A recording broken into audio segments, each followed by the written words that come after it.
The bright screens in the lab blinked with numbers and charts. June rubbed his tired eyes. It was late, but he needed to finish his school project. At 17, he was the youngest student ever to get special access to the Seoul Space Academy's main lab. "You should go home," said Ta, his best friend. Ta sat nearby, his dark hair messy from running his hands through it too many times. "Just one more hour," Jun said. He typed faster. His final project on deep space signals was due tomorrow. The door opened. Their teacher, Mr. Park, rushed in. His face looked strange, worried. "Boys, come quickly. Something is happening." They followed Mr. Park to the main control room. Many people stood staring at the big screen.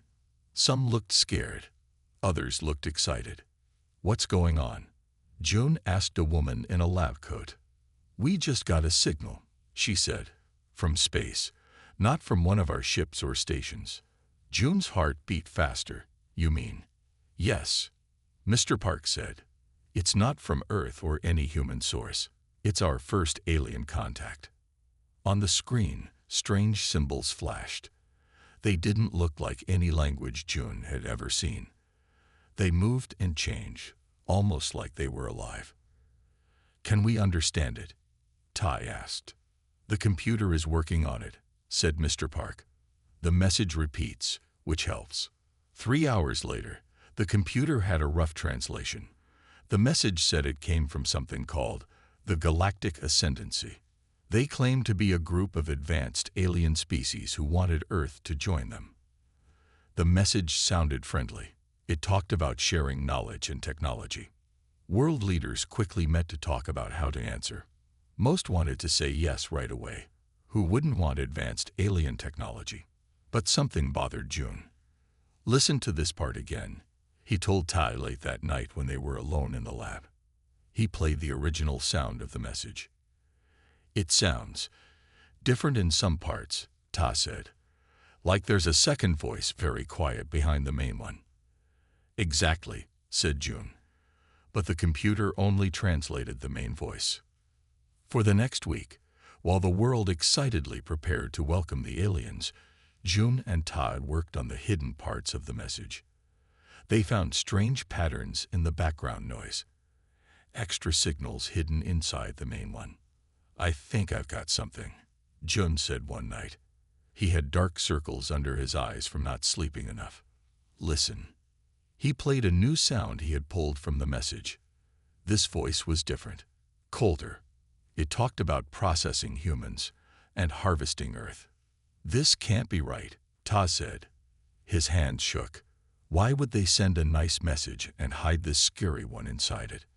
"Maybe they didn't know we could find the hidden part," Jun said. "Or maybe." "Maybe what?" "Maybe they're talking to someone else, giving orders to their people while pretending to be friendly to us." They took their discovery to Mr. Park, who took it to his bosses. But by then, Earth had already sent a welcome message back. The world was celebrating. No one wanted to hear about hidden threats in the alien message. "We need more proof," Mr. Park told them. "Keep working on it, but quietly." 6 months passed. June and Ta gathered more evidence, but few people listened. Most humans were too excited about meeting aliens. Then, early one morning, June was woken by sirens. He ran to his window and looked up at the sky. Massive ships hung in the air above Seoul. They were dark and shaped like giant insects. Smaller ships dropped from them, heading toward the city. The first shots were fired just as the sun rose. The invasion had begun. Fire and smoke filled the sky above Seoul. The alien ships moved with purpose, first hitting the military bases, then the main power plants. Soon, the city went dark. Jun grabbed his emergency bag. He had packed it weeks ago, just in case his fears came true. "We need to find Mina," he told Ta. Jun's 15-year-old sister was at school across the city. They ran through streets full of scared people. Some stood frozen, looking up at the ships. Others ran in all directions. A loud voice boomed from the ships above. "Do not resist. The Ascendants bring order. Adults will report for processing. Young ones will enter education centers. Processing, Ta said, his voice shaking. That's the word from the hidden message. They reached Mina's school to find it partly damaged. Students poured out of the building. June. Mina called, running to her brother. Her long black hair was covered in dust, and her face was streaked with tears. What's happening? The aliens we warned about, June said. They're here. A smaller ship landed in the street nearby. Tall, insect-like creatures stepped out. They stood on 2 legs but had 4 arms and hard, shiny skin that looked like armor. Their heads had large eyes that moved independently of each other. All humans will come with us, one of them said in a flat voice. Adults to processing, young ones to education. Run, June shouted, pulling Mina away. Ta followed close behind. They ran into an alley where they met 2 more students from Mina's school. Hyun, a tall boy who was good at sports, and Jida, a girl who loved computers. We need to get out of the city, Hyun said. My uncle has a truck. He showed me how to drive it. They made their way carefully through back streets. Alien soldiers were everywhere, catching people and putting them in large transport ships. The adults were taken in one direction, the children in another. Why are they separating everyone by age? Ji asked. I don't know, Jun said, but it can't be good. They found Hyun's uncle's truck behind a small store. The keys were hidden where Hyun knew to look.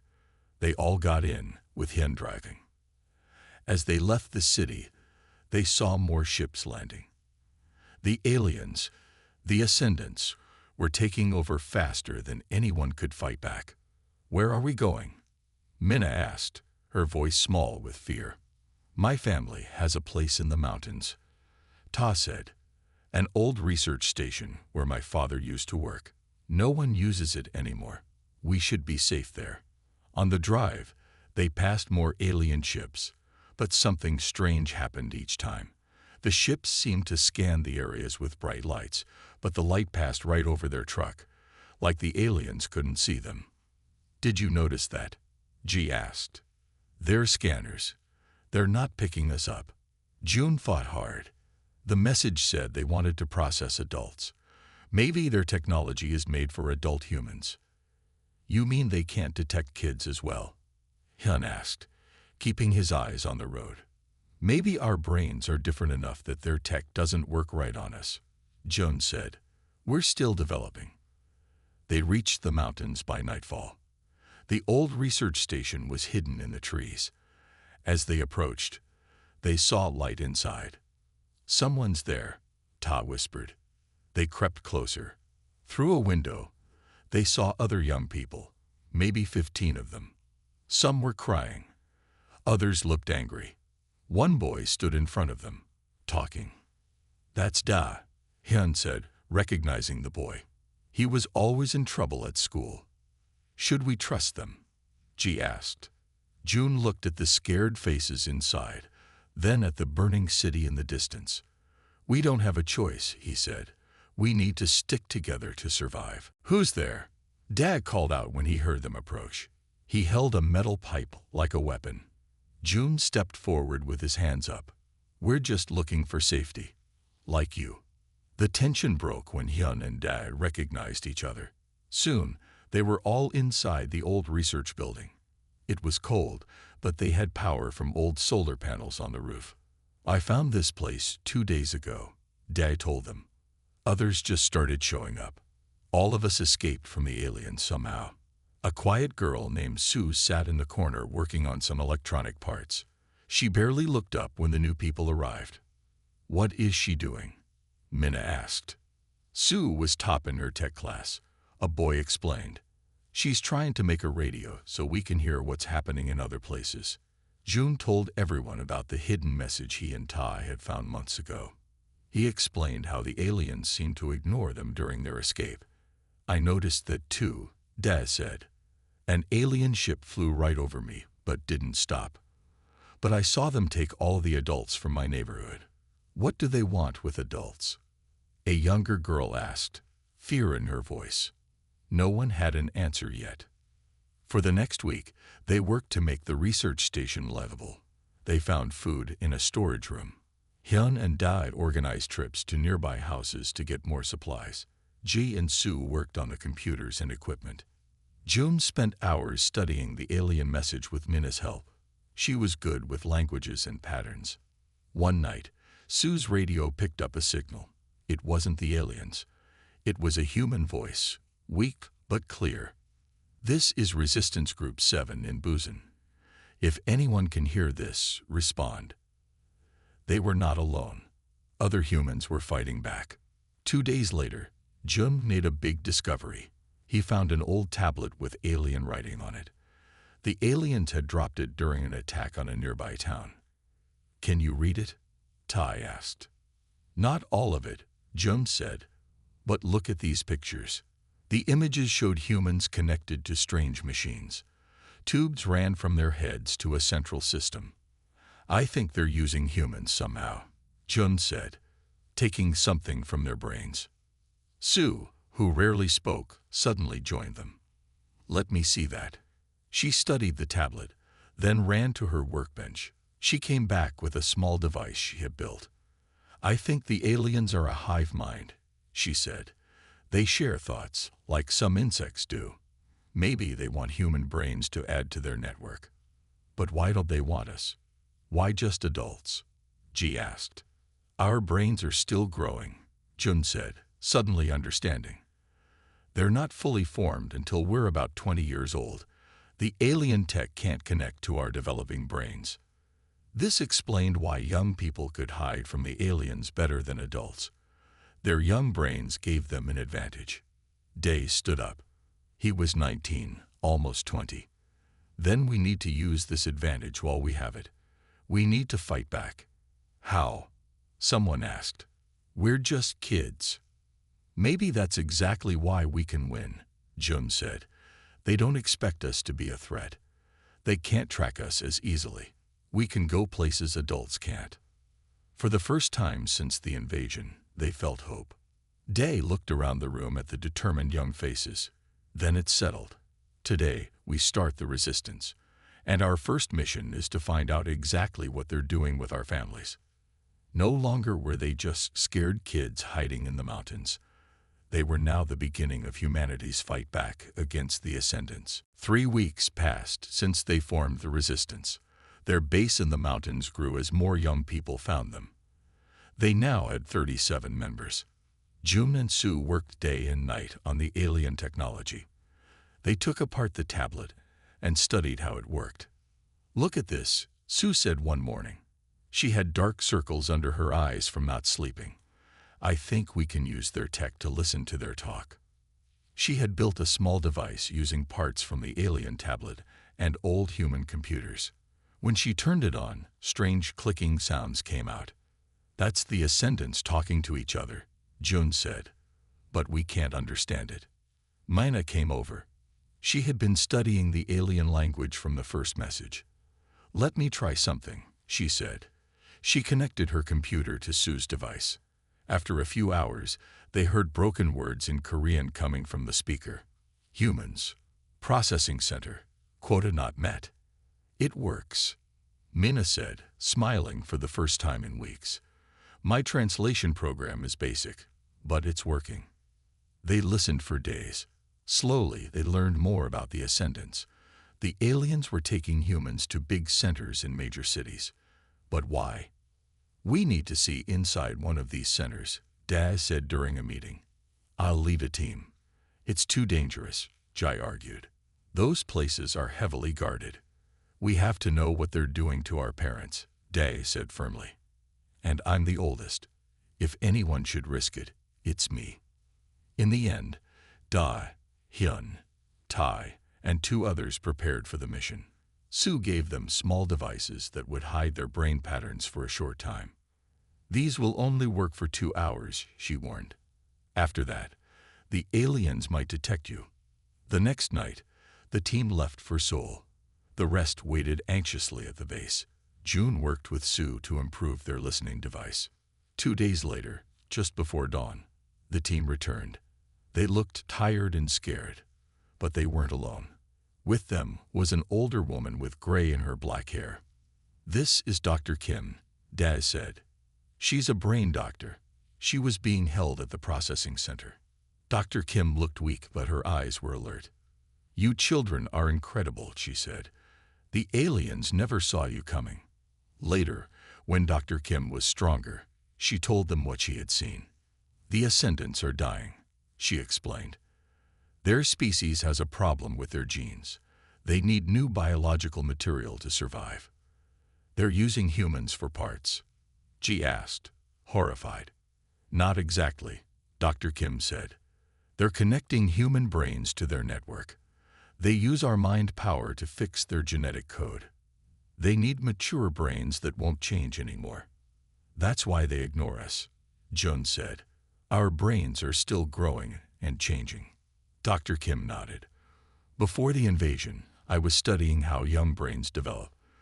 The Ascendants kept me alive to help them understand why they couldn't connect to younger humans." "Can they ever connect to us?" Minna asked. "Not until your brains finish developing, around age 20, Dr. Kim said. She looked at Da. "How old are you?" 19, he answered. "Then you have less than a year before they can detect you normally," she warned. Day stood up straight. "Then we better use the time we have."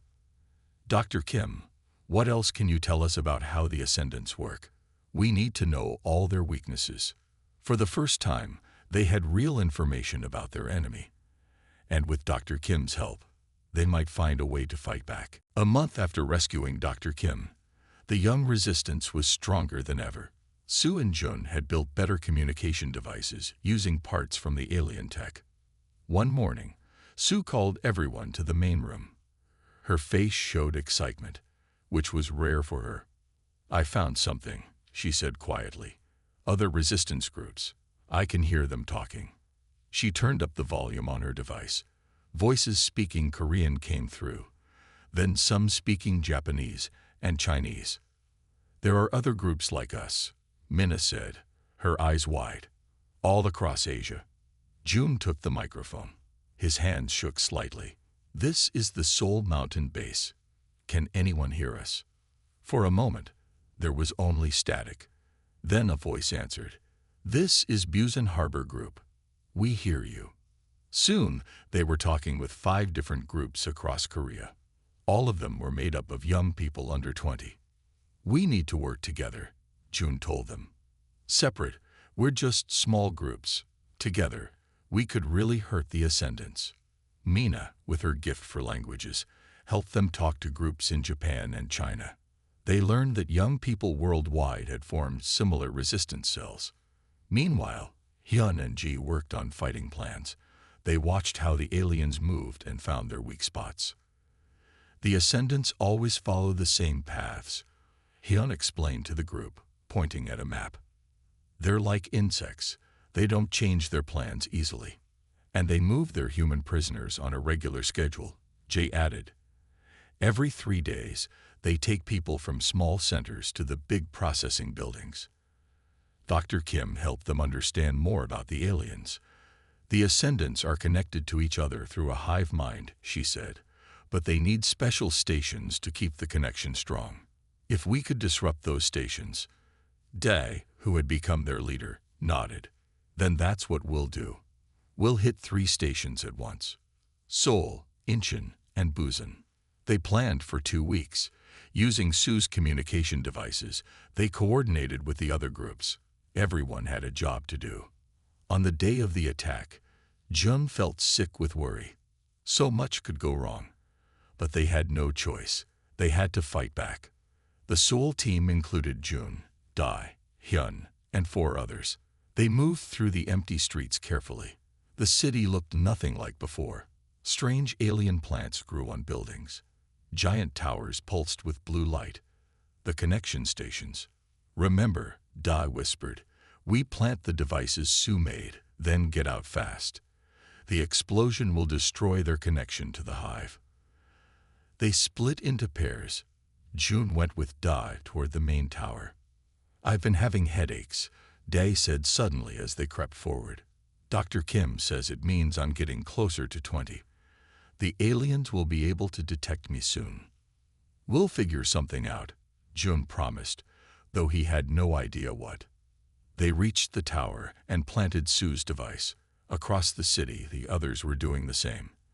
They ran back to their meeting point just as explosions rocked the air. Blue light flickered and died across Seoul. Alien soldiers ran in confusion, unable to communicate with each other. In the chaos, hundreds of human prisoners escaped. Back at the base, they got reports from Busan and Incheon. All attacks had worked. For the first time, they had truly hurt the Ascendants.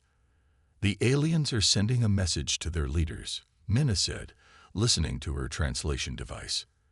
They're calling us anomalies. They want permission to hunt us specifically.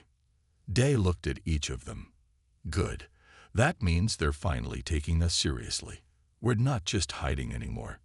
Now we're fighting back. 2 weeks after their big attack, Dr. Kim called June to her lab area.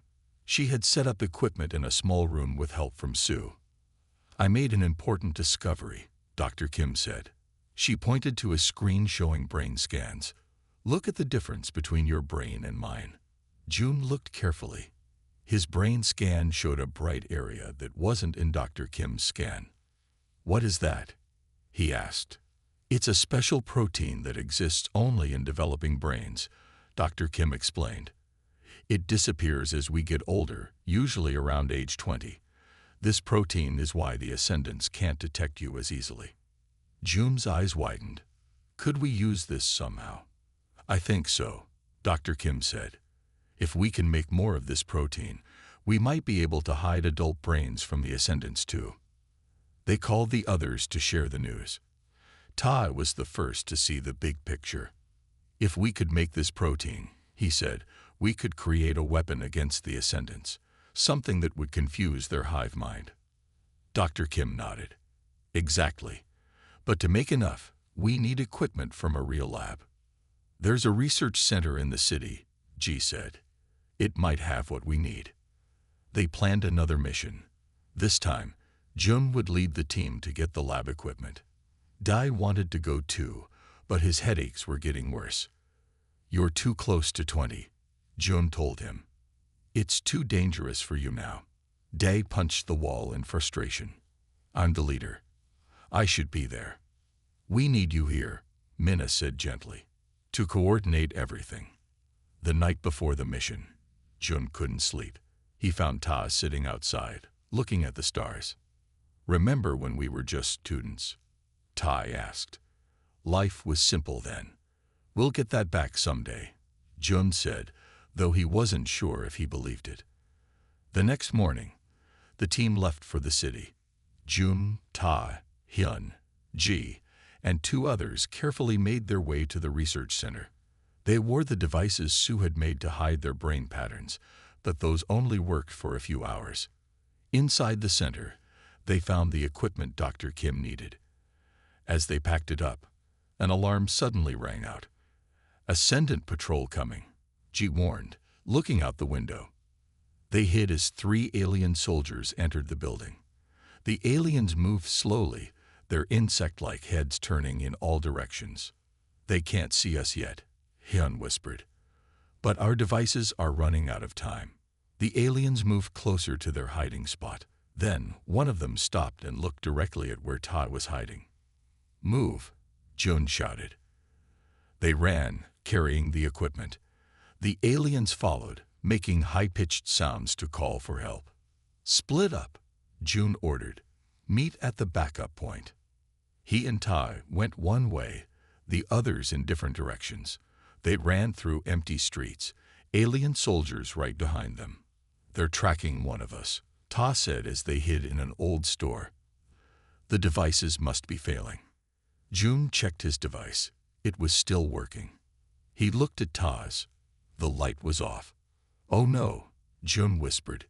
Ta, how old are you now? I just turned 19. But, Ta's eyes widened. My birth date is wrong in the school records. I'm actually closer to 20. Outside, they heard the aliens approaching. Tai made a quick decision. "Take the equipment and go," he said. "I'll lead them away." "No, I won't leave you." June grabbed his arm. "You have to," Ta said firmly. "This is our only chance to make the weapon. Dr. Kim needs this equipment." Before June could stop him, Tai ran outside, making noise to attract the aliens. They followed him, leaving June alone with the precious equipment. With tears in his eyes, June made his way to the meeting point. His best friend had sacrificed himself so they could have a chance to fight back. 1 month passed since Ta's sacrifice. June still felt the pain of losing his best friend, but he worked harder than ever. The lab equipment they brought back helped Dr. Kim make progress. "I've made the youth protein," Dr. Kim announced one morning. "We can use it to mask brain signals, even in adults." This was a big breakthrough. Sue used the protein to create better hiding devices they called ghost tech. She coated small machines with the protein so the aliens couldn't detect them. Day, whose headaches were now constant, called a meeting. "It's time to do something big," he said. "Something that will really hurt the Ascendants." Mina had been talking with resistance groups worldwide. "All the groups are ready to work together," she said. "We just need a plan." June stood up. "I think I know what we need to do. The Ascendants have a main control center in the old United Nations building in New York. If we can get inside, we could upload a virus to their whole system." "A virus?" G asked. "Yes," Jun said. "Sue and I have been working on it. It would cut off all their ships from their home planet. They would be stuck here, unable to get help." Everyone was quiet as they thought about this plan. It was dangerous but could change everything. "How would we get to New York?" Hyun asked.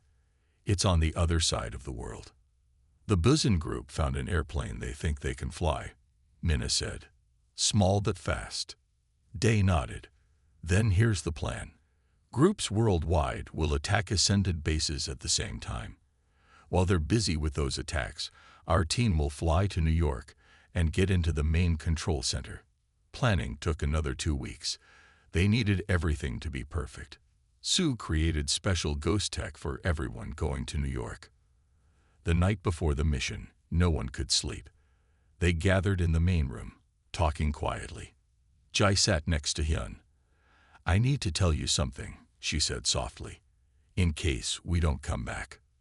"We'll come back," Hyun said, but his voice shook a little. "Still, I want you to know," Ji continued. "I've always liked you, more than a friend." Hyun looked surprised, then smiled. He took her hand.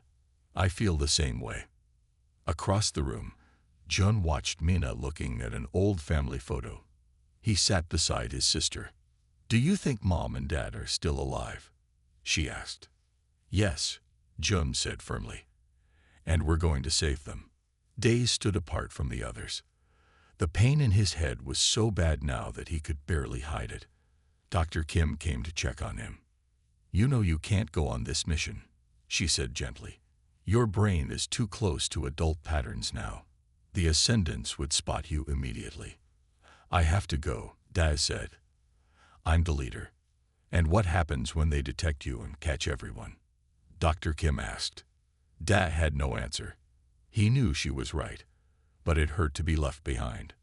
Morning came too quickly. The team going to New York included June, Hyun, Ji, and Sue. Mina would stay at the base to coordinate with other groups. As they prepared to leave, Da suddenly stepped forward, wearing ghost tech gear. "I'm coming with you," he said. "But your brain," June started, "is exactly why I need to go," Dai interrupted. "Sue coated my gear with extra protein. It should hide me long enough. And if something goes wrong, I can be the distraction you need." No one argued. They all knew what he was offering. "Let's go then," Jun said. "It's time to take back our world." As they left the base, they could already hear explosions in the distance. The global attack had begun. The small plane landed outside New York just as the sun was setting. The city looked strange with alien towers rising between the old human buildings.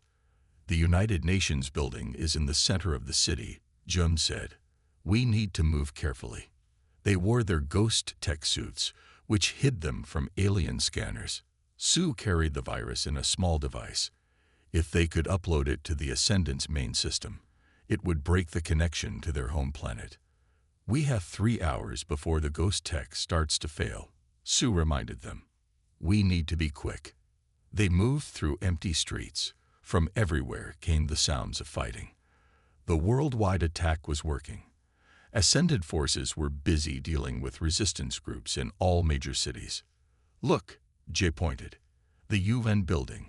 It's surrounded by guards. Tall alien soldiers stood at every entrance. Their insect-like heads moved back and forth, searching for threats. How do we get past them? Hyun asked. The old subway tunnels, Dae suggested. They might lead under the building. They found an entrance to the tunnels 2 blocks away. Inside, it was dark and cold. They used small lights to find their way. According to the old maps, Ji said, there should be a maintenance tunnel that goes right under the UN building. After 30 minutes of searching, they found it. The tunnel led to a small door that opened into the basement of the building. We made it, Hyun whispered. But as they stepped into the basement, an alarm suddenly began to ring. What happened? Jun asked, looking around frantically. I don't know, Sue said. Our ghost tech should be working. Then Dae doubled over in pain. His face was pale and sweaty. It's me, he gasped. My brain. The protection isn't holding. They could hear alien soldiers moving above them, coming to investigate the alarm. We need to move now, Jun said. Sue, where's the control center? Top floor, according to our intel. They hurried to find stairs, then began to climb. The alarm kept ringing. They could hear the aliens searching the building. We're running out of time, Ji said. On the 10th floor, they came face to face with 3 Ascendant soldiers. Before anyone could react, Hyun and Dae pushed forward, knocking the aliens down. Go, Dae shouted. Get to the top. Jun, Sue, and Ji continued up while Hyun and Dae fought the soldiers. They'd reached the top floor and found the control center, a large room filled with strange technology. Alien symbols flashed on big screens. This is it, Sue said. I need to find where to upload the virus. More aliens were coming up the stairs. Joy stood at the door to hold them off, while Jun helped Sue search the control panels. Here, Sue finally said, this is the main communication node. She plugged in her device and started the upload. The screens flickered as the virus entered the system. Suddenly, a loud shout came from the stairwell. Ji was thrown back as more soldiers pushed into the room. Behind them came Hyun, carrying Dae. Dae was bleeding badly. There are too many, Hyun yelled. The soldiers surrounded them. It looked like the end. But then Sue's device beeped. The upload was complete. All around them, the alien technology began to shut down. Lights flickered and died. The soldiers froze, confused without their hive connection. It's working, Jun said. They used the confusion to fight their way out, carrying Dae between them. They made it back to the stairs just as more aliens arrived. We need to get out of the building, Hyun said. But as they reached the 5th floor, a large group of soldiers blocked their path. There was no way past them. Go another way, Dae said weakly. I'll distract them. No, Jun grabbed his arm. We're not leaving you behind like Ta.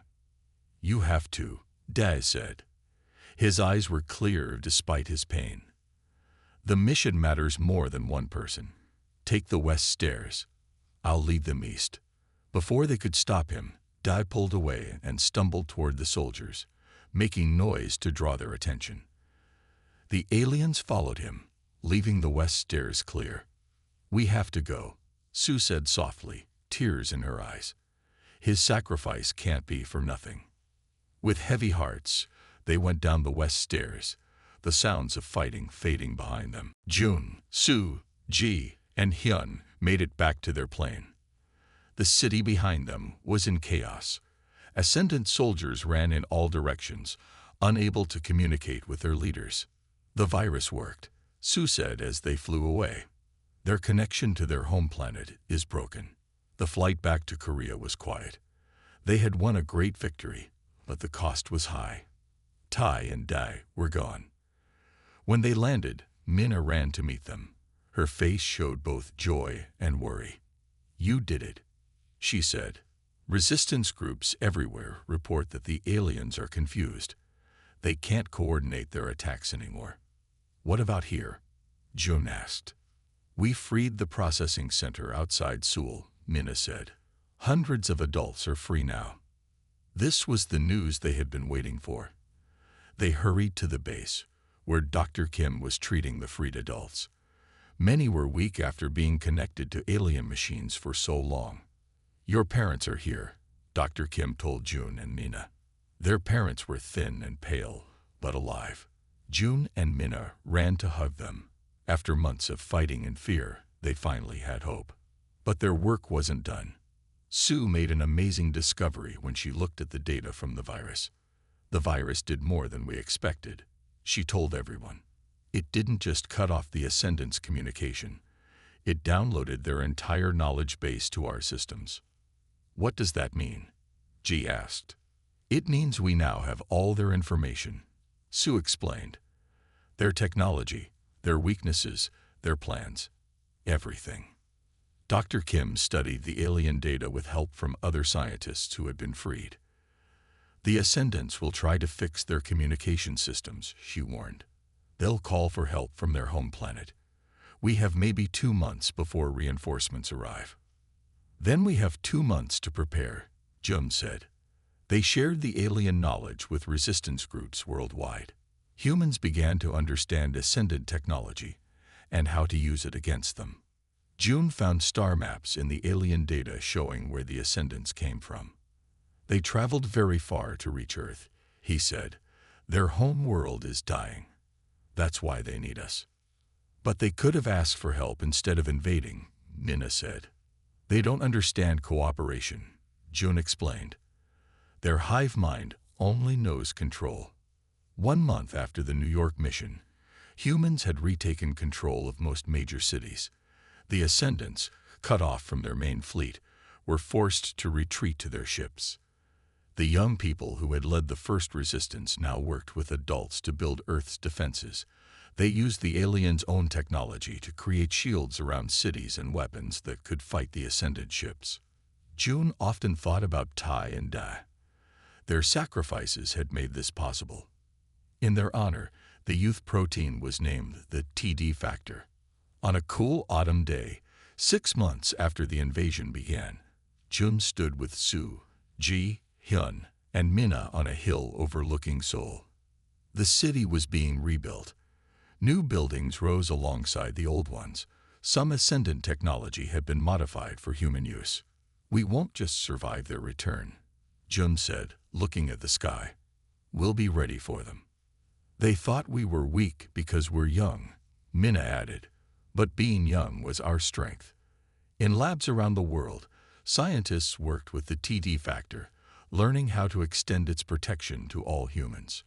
Military leaders studied Ascendant battle tactics, preparing defenses. Earth was no longer an easy target. When the Ascendants returned, they would face a united human race, armed with their own technology and knowledge of their weaknesses. The Untold war had changed everything. And it had begun with a small group of young humans who refused to give up.